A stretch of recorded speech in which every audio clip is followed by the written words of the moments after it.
Big boss season 2 కి host గా చేసిన తర్వాత నాని చాలా నెగటివ్ పాపులారిటీని సొంతం చేసుకున్నాడు. నాగార్జునతో కలిసి దేవదాస్ సినిమాతో ప్రేక్షకులు ముందుకు వచ్చినప్పటికీ నాని హిట్ ని అందుకోలేకపోయాడు. ఇక ఇప్పుడు రీసెంట్ గా సక్సెస్ లేని నేచురల్ స్టార్ నాని క్రికెటర్ గా మారి నటించిన మూవీ జెర్సీ, మళ్లీ రావా వంటి సక్సెస్ఫుల్ మూవీతో అందరి దృష్టిని ఆకర్షించిన దర్శకుడు గౌతమ్ తిన్ననూరి కాంబినేషన్ లో ఈ చిత్రం తెరకెక్కింది. క్రికెట్ బ్యాక్ డ్రాప్ లో తెరకెక్కిన ఈ చిత్రం ఎలాంటి సక్సెస్ ని అందుకుంది? ఫామ్ లో లేని నాని ఈ బాల్ ని ఎలా డ్రైవ్ చేశాడు? సిక్సర్ గా మలిచాడా?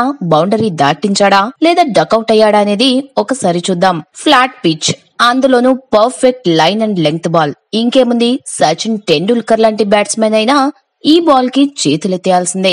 ఇక అవుట్, మ్యాచ్ చేజారిపోయింది. అలాంటి బాల్ ని సైతం అర్జున్ సిక్సర్ గా ఎలా మార్చాడు? తన కెరీర్, లైఫ్ ని ఎలా సక్సెస్ఫుల్ గా మార్చుకున్నాడు అనేది సింపుల్ గా జెర్సీ స్టోరీ. ఈ మ్యాచ్ తో తన కెరీర్ కే కాదు, టోటల్ గా జిందగీయే ఓవర్ నైట్ లో ఎలా మారిందనేది ఈ స్టోరీ. లవ్, రొమాన్స్, స్ట్రగుల్, తండ్రి కొడుకు రిలేషన్, భార్య భర్త మధ్య గ్యాప్, అన్ని ఎమోషన్స్ ని పర్ఫెక్ట్ గా బ్యాలెన్స్ చేశాడు గౌతమ్ తిన్ననూరి. ఇది ఒక failure cricketer story successful ending తో ముగుస్తుంది. 20s లోనే రంజీ స్థాయి క్రికెటర్ గా ఎదిగి ఇక అంతర్జాతీయ క్రికెట్ లో అడుగు పెట్టడమే నెక్స్ట్ అని భావించే టైం కి సడన్ గా అర్జున్ కెరీర్ గ్రాఫ్ డౌన్ అవుతుంది.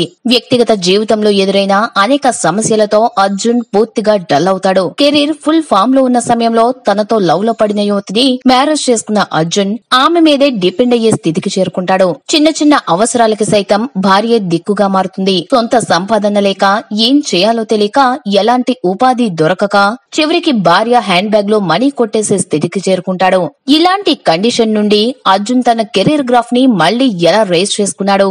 ప్రపంచమంతా అర్జున్ ని ఓ ఫెయిల్యూర్ పర్సన్ గా ట్రీట్ చేస్తున్న సమయంలో తన కొడుకు తనని గ్రేట్ గా చూడాలనుకుని తప్పించే తండ్రిగా ఎలా మారిపోయాడు? ప్రపంచం మొత్తంలో తను ఓ ఫెయిల్యూర్ పర్సన్, కానీ తన కొడుకు తనని ఉన్నతంగా చూడాలనుకునే ఒక తండ్రి అపూర్వ గాథగా తెరకెక్కించాడు దర్శకుడు గౌతమ్. ఓ క్రికెటర్ కెరీర్ గ్రాఫ్ ఈ చిత్రం. క్రికెట్ తో రిలేట్ అయిన స్టోరీ కావడంతో యూత్ కి బాగా కనెక్ట్ అవుతుంది ఈ మూవీ. సినిమాలో అర్జున్ గా నాని అన్ని రకాల ఎమోషన్స్ ని పర్ఫెక్ట్ గా బ్యాలెన్స్ చేశాడు. ఓ ఫెయిల్యూర్ క్రికెటర్ స్టోరీ కావడంతో ఓ బయోపిక్ లా సాగడం ఈ సినిమాకి అడ్వాంటేజ్ గా మారింది. ఓ క్రికెటర్ జీవిత గాథలా అనిపిస్తుంది ఈ మూవీ చూస్తున్నంతసేపు.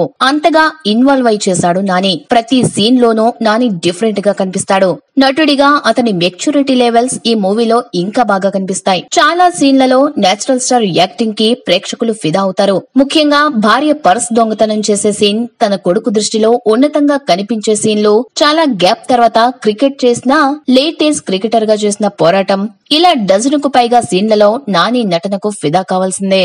ఇక జెర్సీ సినిమాలో చెప్పుకోదగ్గ మరో ఎలిమెంట్ దర్శకుడు గౌతమ్ తిన్ననూరి టేకింగ్. ఓ సాధారణ కథకి అన్ని రకాల ఎమోషన్స్ జోడించి పక్కాగా అందించాడు. ఓ ఫెయిల్యూర్ క్రికెటర్ స్టోరీ కావడంతో స్క్రీన్ ప్లే లో ఎక్కడా బ్యాలెన్స్ కోల్పోకుండా పక్కాగా తెరకెక్కించాడు దర్శకుడు గౌతమ్. సీన్ కి తగ్గట్లు డైలాగులు కూడా అద్భుతంగా పేలాయి. ముఖ్యంగా రంజీ క్రికెట్ లోకి రీ ఎంట్రీ కోసం అర్జున్ పడే స్ట్రగుల్, ఇటు భార్య సంపాదన మీద బతికే భర్త, కొడుక్కి చాక్లెట్ కూడా కొనిపెట్టలేని ఓ తండ్రి దౌర్భాగ్య స్థితిని పర్ఫెక్ట్ గా అందించాడు గౌతమ్. ఇవే సినిమా రేంజ్ ని పెంచాయి. టోటల్ గా సినిమా బాక్స్ ఆఫీస్ బౌండరీ దాటడం గ్యారంటీ కనిపిస్తోంది. చూసిన ప్రతి ప్రేక్షకుడు తడి కంటితో బయటకు రావడం సినిమాకి అసెట్ గా మారుతోంది. ముఖ్యంగా father son attachment Jersey range ని మరింత పెంచేలా ఉందని ఆడియన్స్ చెప్తున్నారు. ఇటు క్రికెట్ వంటి బ్యాక్ డ్రాప్ కావడంతో మూవీకి భారీ ఓపెనింగ్స్ దక్కడం మరో హైలైట్. ఎమోషన్స్ అన్ని పర్ఫెక్ట్ గా పండడంతో నాని కెరీర్ లోనే ఇది బిగ్గెస్ట్ గ్రాసర్ గా మారడమే కాదు, ది బెస్ట్ ఫిలిమ్స్ లో ఒకటిగా నిలవడం గ్యారంటీ అని తేల్చి చెప్తున్నారు ట్రేడ్ పండితులు.